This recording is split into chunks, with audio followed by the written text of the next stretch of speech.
안녕하세요. 양문교회 박철현 목사입니다.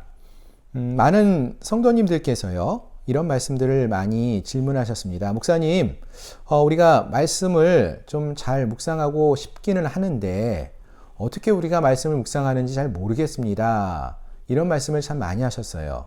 그래서 오늘 이 시간에는 우리가 하나님 말씀을 어떻게 슬기롭게 또 지혜롭게 잘 말씀을 묵상하는 그러한 삶을 살 수 있을까? 이에 대해서 함께 고민하면서 또 살펴보면서 은혜를 나누는 그런 시간을 갖고자 합니다.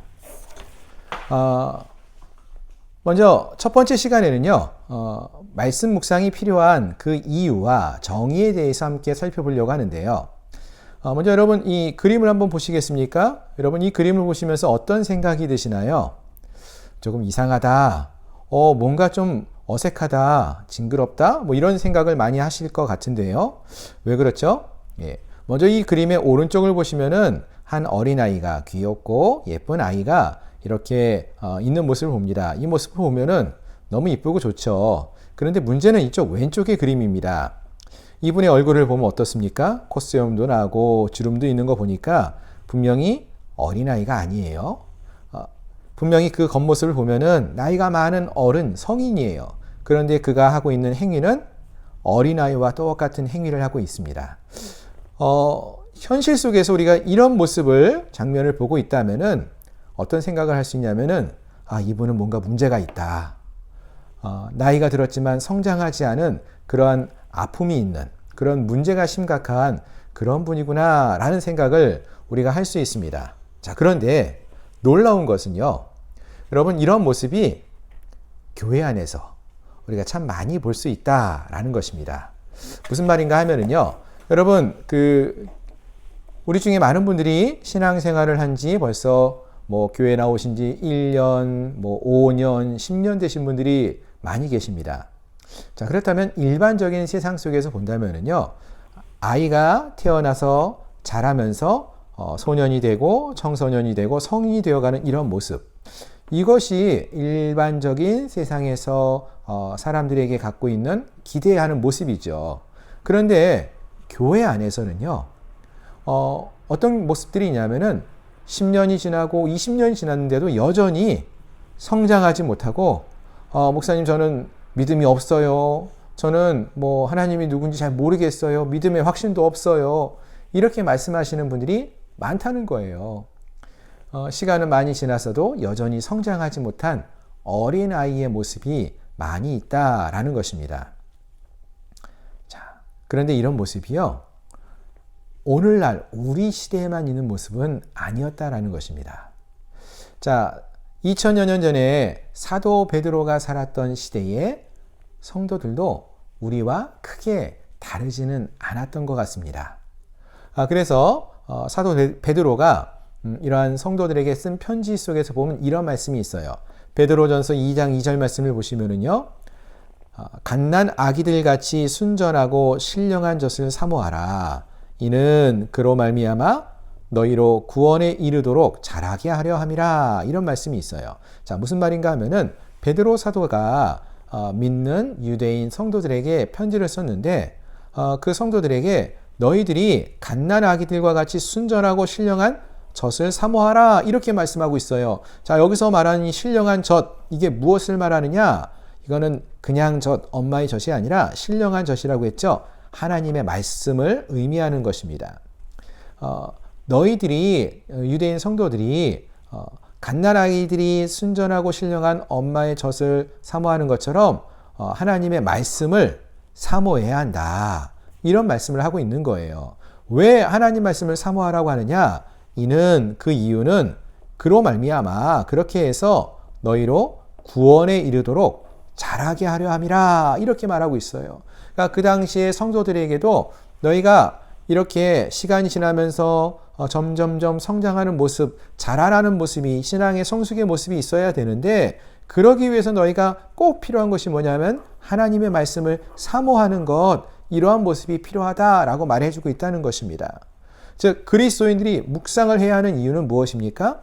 신앙의 성장을 위해서 하나님의 말씀을 우리가 반드시 꼭 묵상할 수 있어야 한다라는 것입니다. 이 그림을 한번 보시겠습니까, 여러분? 분명히 하나님 백성들이, 즉 그리스도인들이 성장을 이루어가야 하는데 사실 우리 그리스도인들의 영적인 성장이 더딜 때가 참 많아요. 사실 우리가 생각해 보면은요, 일주일에 한 번씩 주일에 우리가 교회 나와서 예배를 드리고 설교 말씀을 듣지 않습니까? 하나님 말씀을 뭐 일주일에 최소한 한 번 이상 들으실 텐데, 뭐 요즘은 뭐 인터넷만 열어도 또 TV만 틀어도 곳곳에서 또 성경 말씀을 배울 수 있고 설교를 들을 수 있는 기회가 많아요. 뭐 1년에 100번, 뭐 200번 이상 말씀을 들을 수도 있고요. 배울 수도 있습니다. 그럼에도 불구하고 그리스도인들의 영적 성장이 더딘 이유가 그럼 무엇이냐? 그 이유는 하나님 말씀을 충분히 묵상하지 않기 때문이라는 것입니다. 여러분, 앞에서 성장하기 위해서는 우리가 어떻게 해야 된다는 것을 살펴보았습니까? 먼저 여러분, 이 그림 한번 보세요. 이 그림 보시면 어떻습니까? 정말 맛있어 보이는 음식들이 가득하지 않습니까? 예, 다 제가 좋아하는 것들이 여기 가득 차 있는데요. 문제는 이렇게 맛있는 음식들이 있다 할지라도 그것을 우리가 직접 수저와 포크와 젓가락을 들고 먹지 않으면요, 우리가 이것을 영양분을 섭취할 수 없어요. 성장할 수 없다라는 거예요. 다른 말로 하면 이런 것입니다. 우물에 물이 가득히 있지만 그것을 직접 떠서 마시지 않는다면은 우리의 목은 여전히 목마를 수밖에 없는 것이고요. 이런 음식을, 아무리 맛있어 보이는 음식을, 양분이 많은 음식을 보고 있다 할지라도 그것을 우리가 직접 섭취하지 않으면은 우리가 성장할 수 없다. 영적으로 성장이 더딜 수밖에 없다라는 것을 말해준다라는 것입니다. 자, 그래서 우리가 어떻게 해야 한다는 것입니까? 우리가 하나님 말씀을 열심히 묵상할 수 있어야 한다라는 거예요. 하나님 말씀을 묵상해야 하는 가장 큰 이유, 바로 우리의 영적인 성장을 위해서 말씀을 충분히 묵상할 수 있어야 한다라는 것입니다. 이 사실 너무나 중요합니다. 하나님 말씀을 묵상하지 않고 우리가 믿음이 성숙할 수 없기 때문에 우리가 하나님 말씀을 꼭 묵상해야 한다는 거 꼭 기억하시고요. 또한 우리가 하나님 말씀을 묵상해야 하는 두 번째 이유 중에 하나는 믿음의 대상이신 하나님을 알 수 있기 때문에 그렇다라는 것입니다. 자, 여러분, 우리가 누구를 믿습니까? 분명 하나님을 믿습니다. 그럼 우리가 하나님이 어떤 분이신지를 알아야 하는데요. 많은 분들이 하나님 어떤 분이십니까? 라고 물으면요, 선뜻 대답하지 못하시는 경우가 많아요. 우리가 믿는 분이 누구인지를 제대로 알지도 못하는데 누구에게 이 하나님에 대해서 전할 수 있겠습니까? 자, 그런데 우리가 하나님을 알 수 있는 방법을 하나님이 한 두 가지로 크게 우리에게 가르쳐 주시는 것이 있어요. 조직신학에서는 이걸 두 가지로 이렇게 말을 하는데요. 조금 어려운 말로는 일반 계시와 특별 계시가 있다라고 말을 합니다. 쉽게 설명하면 어렵지 않습니다.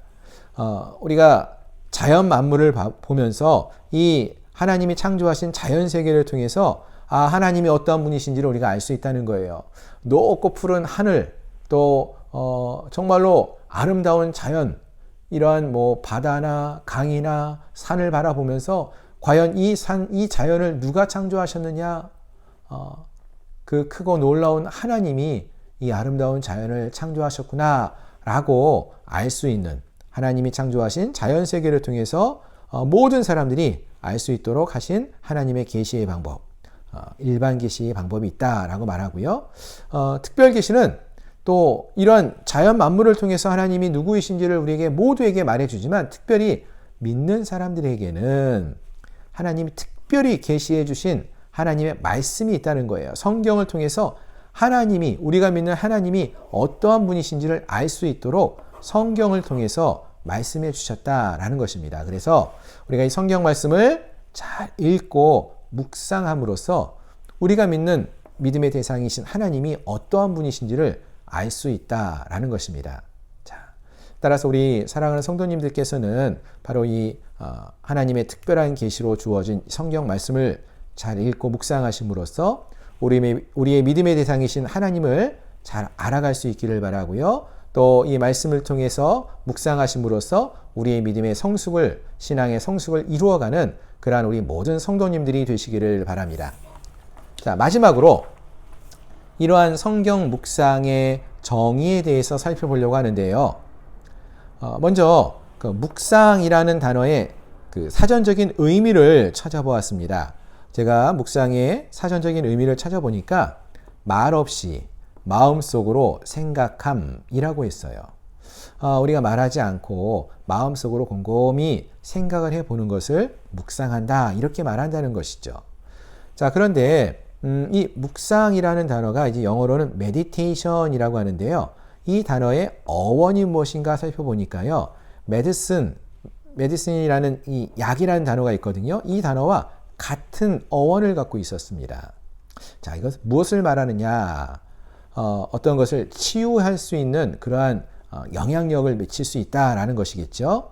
자, 그래서 성경 묵상이라는 것은 무엇을 의미하느냐? 성경 묵상은 성경 말씀을 주의 깊게 생각하고 곱씹어서 하나님의 뜻을 깨닫고 그에 합당하게 반응하며 하나님과 만나 교제하는 것이다 라고 말할 수 있다라는 것입니다. 이게 성경 묵상이라는 거예요. 하나님 말씀을 주의 깊게 생각하고 곱씹어서 하나님의 뜻을 깨달아 알고 거기에 반응함으로써 하나님을 만나는 거예요. 교제하는 거예요.